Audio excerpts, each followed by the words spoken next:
October 1962 opened with a quiet that did not feel secure. In Washington, a handful of officials studied recent reports from the Caribbean and found patterns that seemed unusual. Movements looked deliberate, schedules ran at odd hours, and messages from friendly posts hinted at construction that did not match earlier claims. In Moscow, statements stayed formal and careful, giving little away beyond standard reassurances. The air carried a steady tension that touched even small decisions. A briefing would start earlier than planned. A telephone would ring twice instead of once. Nothing by itself proved intent, yet the collection suggested a change in posture that might narrow choices quickly.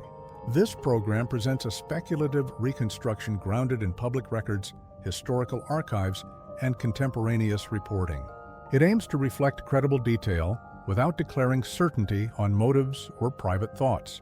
Where the record is thin, it uses plausible inference that aligns with dates, places, and known habits of the time. The voices here remain neutral, and the account avoids dramatic claims that rely on hidden sources.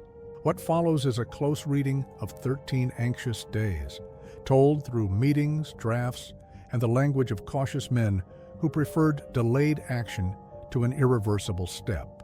Listeners should treat this as a narrative built from documented fragments, not as a final judgment on contested decisions or unrecorded intentions. The story moves in sequence and holds to the era, keeping modern comparisons aside so the texture of the month can stand on its own. The first alarms reached senior desks in mid-October, carried not by a single revelation but by converging signs that appeared to tighten by the hour.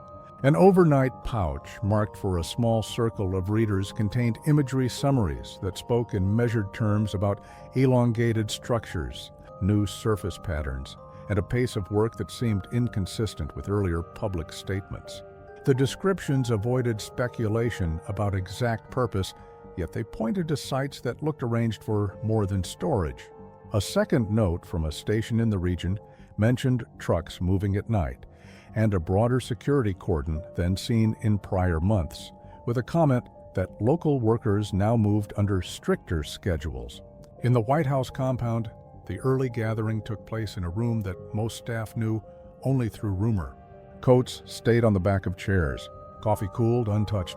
A map lay under a paperweight, its edges curled from repeated use. Some faces showed relief at finally confronting the matter openly. Others watched the floor as if searching for options hiding in the tile. At this stage, the conversation stayed within a narrow band. No one announced a conclusion, and no one pretended the moment was routine.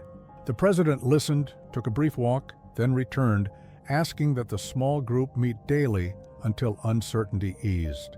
Across town, a department that managed foreign affairs prepared a cable to allies that said only that developments in the Caribbean required shared attention. It named no sites and included no photographs. It asked for patience and discretion, promising updates once the United States had tested its first judgments. Inside the intelligence wing, a senior analyst drafted an internal memorandum summarizing likely timelines for completion if construction continued at the observed rate. The estimates were careful and conditional. They used verbs like may and appears, leaving room for revisions as new material arrived. In the naval wing, planners quietly pulled older folders that described a ring of measures once used in a different theater. They did not yet propose a move at sea. They simply refreshed the checklist and penciled notes in the margins about distances and warning times under current weather. Across the morning, calls moved between buildings with the cautious rhythm of men who understood how words could appear in transcripts later. Even the most forceful voice chose restrained language. The record from that day shows a clear hinge in mood. Event logs list a longer than usual meeting in the executive offices, and a press bulletin later that afternoon made an oblique reference to rising attention on the Western Hemisphere. These two indicators, read together, suggest the circle widened only by a few degrees while the substance remained closely held. On the streets outside, people bought papers without knowing that an entire wing of government now measured hours in a tense new way. By late afternoon, a consensus formed around two pressures that would define the next week. First, the assessment that the activity on the island was not random and was advancing under deliberate direction. Second, the view that a public statement before the government was ready would increase the risk of misinterpretation. The president asked for options that balanced firmness with time. He wanted a path that signaled resolve without trapping the country in a single course. The room accepted the charge. Staff began drafting short frames for action, each paired with a possible line for talks. The draft titles were plain and careful. None promised a clean result. As evening settled, couriers carried copies to a secure desk where they would be reviewed at dawn. The day ended, not with a decision, but with a plan to collect one more round of reports before anyone spoke beyond the inner table. From the executive offices, focus shifted to a guarded conference room in the defense wing as the next agenda opened the question of pressure at sea, while a set of meeting notes moved to the top of the stack for morning review. The second day began with thicker folders and shorter tempers, though voices stayed even. The list of options now filled a page, each line carrying a cost that seemed to grow as the group read it aloud. A direct strike promised speed, yet lacked certainty on what might follow after the first hour. A public warning with no move to enforce it risked looking like delay, but it held open channels for contact. A measured ring at sea, limited in scope, could impose time while leaving room for talks, though it required steady nerves and steady hands. The men around the table understood that none of these paths guaranteed safety or clarity. The president asked for clear language he could support if he chose restraint first. He wanted the country to look firm and rational, not reckless. He asked whether the nation could face a week of waiting while ships were turned back and messages traded across capitals. An older advisor said that waiting would invite criticism, yet it might also reveal whether the other side cared to de-escalate without forced humiliation. He cautioned that public perception would shift quickly once the first move became visible on radio and in newspapers. A younger hand, reading from a legal note, outlined the basis for a maritime line under a hemispheric framework, arguing that a precise definition of contraband would matter to friends and observers. That same note warned against language that implied siege or punishment. The tone should emphasize safety and consultation, not retaliation. A senior military voice spoke next. He said that delay carried risk, since preparations on the island appeared to continue with purpose. He believed that a ring at sea could slow the timetable and demonstrate resolve, but he also flagged the possibility that a single misread signal could spark a chain that no briefing could unwind. The table absorbed the warning and asked for a plan that would limit friction, clarify procedures for intercepts, and define a ladder of responses before any use of force. In parallel, the Foreign Affairs team worked on a draft message to the leadership in Moscow. The draft avoided confrontation while stating that activities in the Caribbean had crossed a threshold of concern. It proposed a path where both sides would step back in stages that could be verified by simple observation. The draft acknowledged that public pressure would rise once the United States acted. It asked that communication channels remain open at all hours, so that misunderstandings could be corrected quickly. Not everyone liked the phrasing. One official argued for plainer words, saying that time would be precious if responses began to arrive at sea. Another argued that blunt language would provoke a sharp reply. The president sided with caution, asking for a version that said enough and no more. Across the afternoon, the group rehearsed how to explain a maritime measure to the nation and to allies. They agreed that any address should tie the move to defense of the hemisphere, not to a narrow contest with a single capital. They listed 2 indicators that could help readers judge the narrative's credibility. The first was the official agenda for a scheduled session at the United Nations, where the United States planned to present its concerns with supporting material.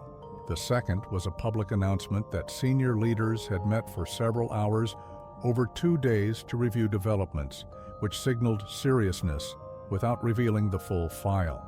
Together, these signals could build patience for a move that appeared technical while carrying large weight. Before dusk, a decision in principle took shape around a limited ring at sea, paired with an immediate effort to brief partners and a private note to Moscow. The move would not preclude other options if the other side refused to pause. The tone in the room shifted from exploration to preparation. Staff sharpened drafts. A list of names for calls to foreign capitals grew along the margin of a pad. The president approved the outline and asked for a final check of language overnight. Men left the building in pairs, stepping into a city that still felt normal. A family carried groceries past a lobby where a television showed sports scores. A streetcar bell marked the hour. Inside the last lit office, a clerk placed the refined statement in a folder and slid it toward the center of the desk for early signature. From the executive offices, focus moved to the communications wing and the embassy channels as a series of messages across the Atlantic took shape, while the seaplanes waited for the word to proceed. The third phase opened with a surprise that tested patience inside both capitals. 2 messages arrived from Moscow within a short span, and their tones did not align. The first read as if a careful hand wanted a path out, stressing mutual caution, regional calm, and steps that could be observed by ordinary means. It called for restraint and hinted that a public climb-down might be possible if humiliation could be avoided. The second sounded firmer, bordering on severe, warning against encirclement and insisting on rights that Moscow believed undisputed. The contradiction unsettled the table in Washington. Some read the first note as a genuine opening that should be seized before it was withdrawn. Others worried that the second note reflected the true position and that any move toward compromise would be met by new claims once the ring at sea began. The president asked which message to answer and how. A senior envoy argued that the United States should respond to the softer note, quoting it where helpful, and seek to lock in the meaning of those lines before the harder language framed the debate. A strategist countered that such a move might appear selective, inviting charges that Washington ignored the full record. The room weighed the risk and chose the narrow bridge. They would answer the first note, using its measured phrases to define the terms of discussion. They would acknowledge the second only indirectly by stating that public pressure made escalation risky and that the maritime line would stay limited and transparent unless challenged. Meanwhile, embassies in Europe and Latin America sent back their own readings of mood abroad. Some allies seemed relieved that the United States had avoided a sudden strike. Others feared that a ring at sea would trigger incidents that could spiral at any hour.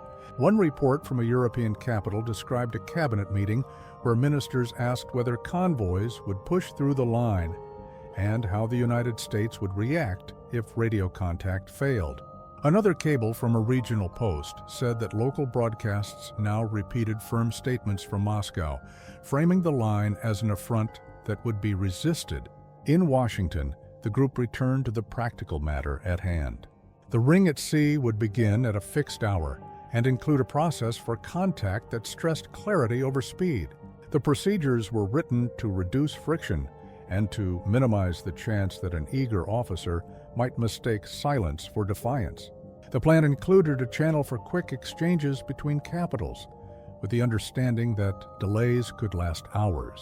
On the same day, a speech for the nation was refined down to plain language. It traced the reasoning without airing every detail and promised to keep the public informed as events unfolded. It named the regional organization that formed the legal basis for the line, and it listed the support of several partners. It avoided naming specific devices and avoided promising an end date that could not be guaranteed. 2 indicators marked the timeline for that tense day. Embassy logbooks show a spike in traffic during the hour when the 2 notes were compared, and a major broadcaster's transcript records a national address that shifted attention across the hemisphere. These entries suggest that the government moved to define the confrontation on its own terms before events at sea defined it instead. The day closed with a modest sense of direction, but no relief. The first ships that might test the line were still days away or hours away, depending on speed and orders, and no one could say which. The building lights burned late. A junior officer carried a stack of copies to a vault and checked the lock twice. Across the river, a car took a roundabout road home to avoid attention. The sense inside the circle was not triumph, but a sober readiness for long days. From the diplomatic desks, attention shifted back to the operations board and the charts for the maritime line as the hour approached when the sea would become the next and most visible scene of the crisis. The hour for the maritime line arrived with a measured choreography that tried to project firmness without inviting a clash. Ships took positions that had been marked the night before on a wall chart, each captain holding a paper that summarized procedures in plain terms, and each staff officer aware that tone over the radio might matter as much as phrasing. The plan emphasized contact before action and repetition before escalation, which sounded simple in discussion, yet felt complex when voices cracked over headsets and bearings changed by the minute. The first reports from the edge of the zone read like restrained theater. A freighter altered speed and course after a brief exchange, then steadied on a heading that eased concern. Another vessel, known in earlier months for routine cargo, now carried a tight schedule that raised questions. The message from Washington was consistent: continue, hail, verify, and record. The mood on shore was tense but orderly. Telephones were staffed without pause. A small group in the executive offices stood behind a desk whose surface had disappeared under maps, pencils, and short lists of phrases approved for public use. Across town, the envoy assigned to the United Nations prepared for a session that had been added to the Security Council agenda, a step designed to shape the narrative before rumors hardened into certainty. That published agenda, coupled with an official press release announcing a limited defensive measure in the Caribbean, formed the two indicators that day, suggesting a deliberate attempt to keep the dispute within diplomatic channels while sea traffic absorbed the new reality. Newsrooms struggled to keep pace without inflaming the moment. Some broadcasters read wire copy that repeated language from the press release. Others invited commentators who spoke about international law in general terms and avoided guessing at intentions in Moscow. On the island at the center of the crisis, reports hinted at continued activity but offered little clarity about adjustments to schedules or whether any construction slowed in response to pressure. The inner circle in Washington watched for a pattern that might reveal where the other side would test the line. Would it come as a single bold transit to force an incident, or as a series of probes that accumulated uncertainty until attention wavered? For most of the day, the answer was neither. Movement stayed careful. Ships that approached the line contacted the designated channel, made modest changes, and continued toward ports that did not raise immediate concern. The worry remained that a single mistake could break the rhythm. Sunset brought a new difficulty. Darkness compressed reaction time and lent ordinary maneuvers an edge they did not carry in daylight. Officers repeated checklists by habit to keep nerves steady. The inner table authorized additional illumination procedures that signaled presence without implying aggression. The instruction sounded routine when read aloud, yet it acknowledged the fear that silence at sea could be misread as defiance and haste as hostility. Late in the evening, a report arrived that one ship had slowed significantly at the boundary and requested guidance, offering to divert if permitted. The decision in Washington balanced law, optics, and safety. Permission to divert was granted, and the note recorded the exchange in language chosen for later publication if needed. The room understood the moment's quiet victory, but did not celebrate it. Success here merely postponed a harder test. In parallel, the envoy's team gathered exhibits for the United Nations session, chronological summaries, dated photographs, and a plain timeline of diplomatic contact. Their goal was not spectacle, but structure, so that the council debate would begin on terms that emphasized sequence and restraint. Voices in the Capitol stayed low through the night. A typed schedule for the next morning listed 3 items: an operations update, a diplomatic briefing, and an address rehearsal if a second statement proved necessary. No one assumed the line would hold without further pressure. Still, the first 24 hours had not produced the feared spark, and that small fact shaped the room's posture toward the next step. Men left in twos and threes, eyes drawn to radios and security lobbies where map lines lurked behind weather forecasts. From the monitoring board, the focus passed to a narrow office where a draft reply to the softer note from Moscow awaited fine-tuning as the work of shaping a back-channel answer moved to the center of the table for the coming day. By the time the next set of cables reached the executive offices, the crisis had settled into a rhythm that felt unnatural to men used to pace and decision. Messages from Moscow still carried a dual tone, one measured and one sharp, and the team tasked with drafting replies tried to anchor each sentence to language that could be traced to published statements. The soft note emphasized mutual caution and a stepwise path to reduce tension. The hard note insisted on rights and warned against strangling measures. To proceed at all, the Americans chose to keep the first voice in front, quoting its lines in their own draft and explaining that the maritime ring would remain limited and subject to review if activities that had raised alarm could be reversed under simple observation. The draft moved through several versions, each time stripping adjectives and replacing them with dates, coordinates, and references that respected the constraints of public evidence. In the midst of this careful writing, an event cut across the narrative with the blunt force that policymakers dread. A reconnaissance flight was reported down over the island, and the room understood at once that calm explanations might no longer hold the center if passion surged. The report itself consisted of a short field entry and a confirmation circuit that took longer than anyone liked. There was no footage in hand to show the public, and there would be no instant podium statement. The men around the table focused on sequence. They recorded the time, noted the location in broad terms, and instructed that the existing procedures at sea remain unchanged unless challenged. The president's face hardened, but his orders held to the earlier line: avoid a rush that could invite a chain reaction. A second meeting convened that afternoon, bringing legal, diplomatic, and military advisors into the same room. They examined contingency notes written in cooler hours and asked which steps would keep choices open. The legal voice repeated the core rationale for the maritime line and warned that switching to sudden force would erase the distinction the government had built between defense and punishment. The diplomatic voice urged a direct communication to Moscow, acknowledging the loss without apportioning blame, and proposing the same practical steps outlined in the reply to the first soft note. The military voice, respectful but firm, recommended that readiness levels be adjusted quietly in case the situation shifted on the ground. This triangle never closed into full accord, yet it formed a workable plan for the next 12 hours.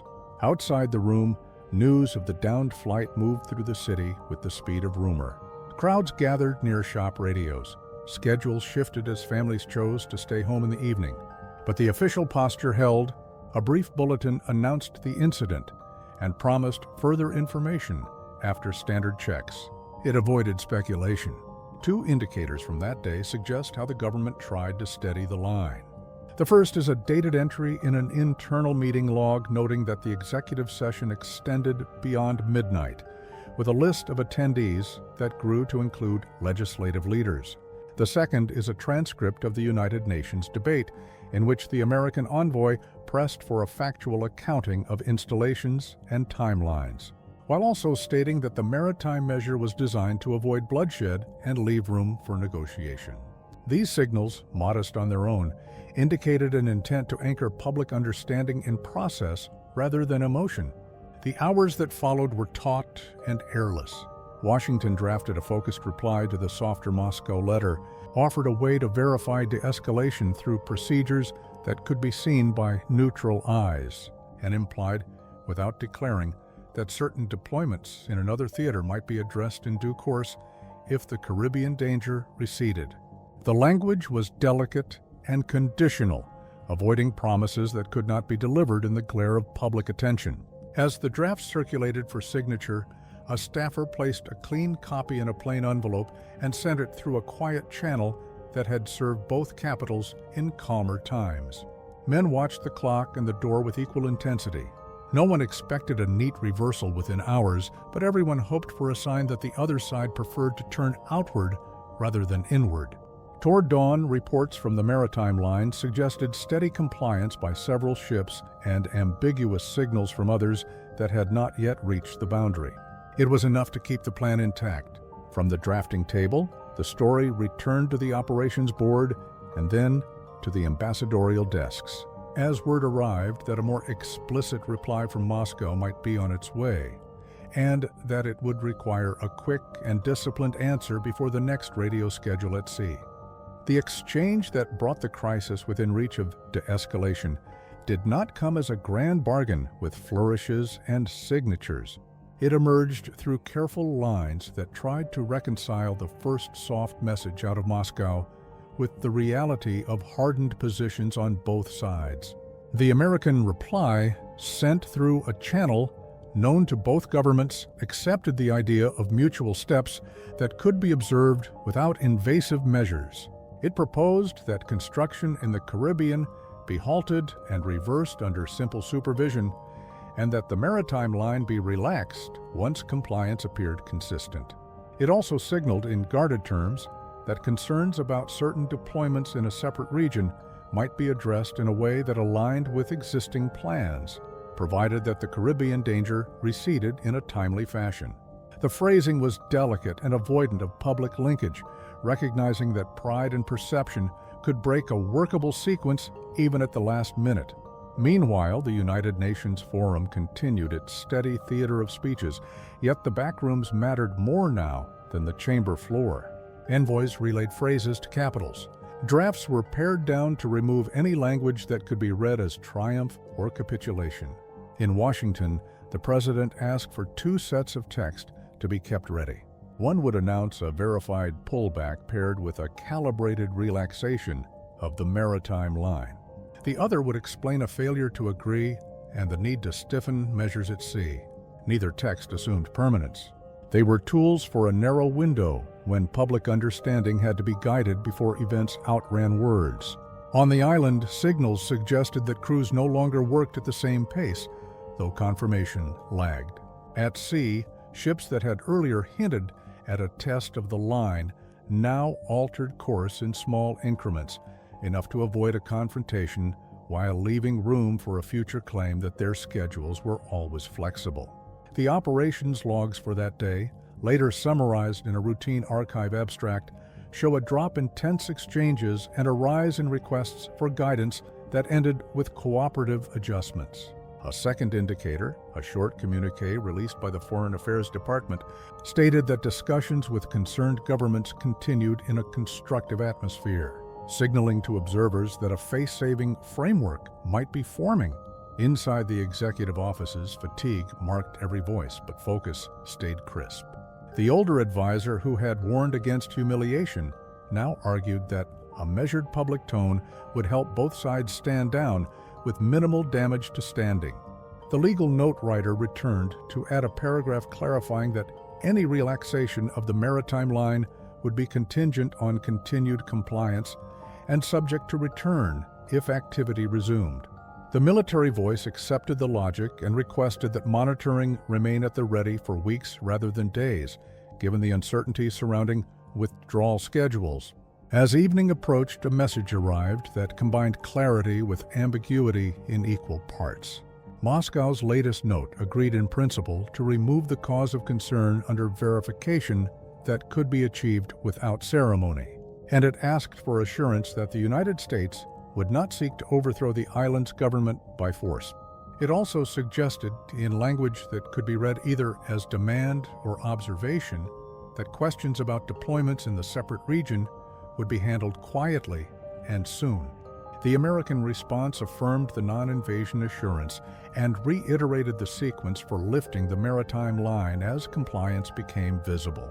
It did not commit to a formal trade, instead pointing to broader reviews already underway that might alter the posture abroad without fanfare. This weaving of texts left room for both capitals to claim that their red lines held while their immediate fears receded. For policymakers in Washington, the next task was presentation. The president would speak only when verification was sufficient to show good faith to the public. He would avoid declaring victory and would credit steady diplomacy backed by measured force. The team prepared a brief to be shared with allies, summarizing the steps ahead and the conditions under which the sea line would be lifted. They cautioned that the plan treated the next days as an extended test of intentions, not as a celebration. Nearby, clerks moved files into labeled boxes for later review, aware that the month's paper would be studied for years. The night ended with a feeling that the immediate hazard had narrowed, though the consequences of misreading remained close. From the executive suite, the scene shifted to a smaller room where the language of a carefully worded public statement was refined for release once the first signs of verified reversal were recorded and the morning headlines could carry a tone of guarded relief. The first public words announcing relief did not carry drama. They used date and place, listed steps taken and steps expected, and left enough space for further adjustment if the situation changed. In the Caribbean, movement slowed in a way that could be tracked without special means.